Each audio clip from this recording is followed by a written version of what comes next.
Une fois que j'ai ma carte d'électeur, une enveloppe, des bulletins de vote, je vais dans l'isoloir. Je ferme mon rideau. À l'intérieur de l'isoloir, je mets un et un seul bulletin de vote à l'intérieur de mon enveloppe. Tu ouvres la fente de l'urne. Je glisse mon enveloppe à l'intérieur. Tu dis bien fort? À voter. À voter, exactement. J'arrive ici, je te tends ma carte d'électeur. Tu tamponnes pour montrer que j'ai bien voté. D'accord? Ensuite, toi, tu fais signer en face de mon nom. Donc il y a 11 écoles, l'ensemble des écoles de la ville, publiques et privées. Ça représente quelque chose comme 400 élèves, 300-400 élèves je dirais. Il y a une dizaine de candidats par école, parfois un peu moins sur les petites écoles. Voilà, c'est parti pour toute la semaine. On est là jusqu'à vendredi. On a déjà eu 2 écoles ce matin, il y en a 2 cet après-midi. Et ça va suivre son cours jusqu'à vendredi. Chaque élève a fait une campagne électorale avec des petits tracts qu'ils ont distribués aux élèves. Et certains ont fait même des affiches qu'on a mis sur les fenêtres en bas de l'école.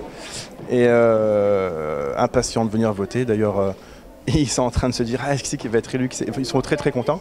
Et certains ont même plus que d'autres créé une vraie liste d'objectifs à proposer lors d'une éventuelle élection. Donc ils sont vraiment prêts et très contents. J'avais mon idée, c'était encore de végétaliser un peu la ville. Aussi, j'avais beaucoup de choses à faire pour mon école, d'installer de nouveaux jeux en cours de récréation et d'organiser de différentes rencontres entre les autres écoles. De faire des élections comme ça les prépare déjà pour à demain.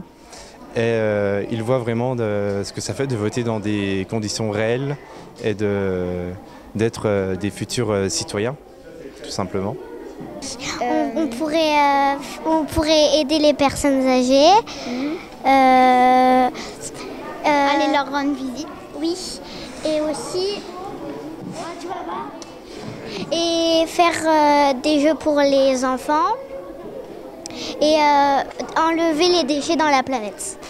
Donc il y en a 3 qui sont présentés dans ma classe. Il y en a qui ont proposé d'aller voir les personnes âgées, de proposer plein d'activités pour les enfants. Et pas mal d'idées aussi sont pour mettre de plus en plus de verdure dans les cours d'école. Vous allez sortir les bulletins de vote les uns après les autres.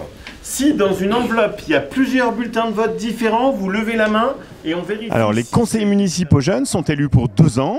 Ils travaillent ensemble, donc leur première activité au cours du mandat, c'est un week-end d'intégration qui a lieu pendant 2 jours, pendant lesquels ils apprennent à se connaître, ils décident quel projet ils vont mener. Ils participent aux fêtes de la ville, à toutes les activités, donc ça peut être un jardin dans ma ville, pendant lesquels ils proposent aux gens qui viennent à la manifestation de transporter ce qu'ils ont acheté jusqu'à leur voiture.